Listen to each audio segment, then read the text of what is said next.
Welcome. Today in front of me Motorola Moto G52, and I'll show you how to change notification sound on this device.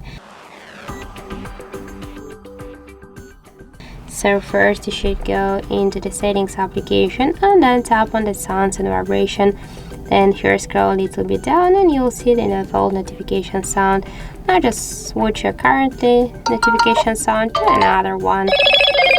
Or if you want to add the custom notification sound, you should find another video on our HardReset YouTube channel how you can do that. So just let's select one from these available sounds and click to OK.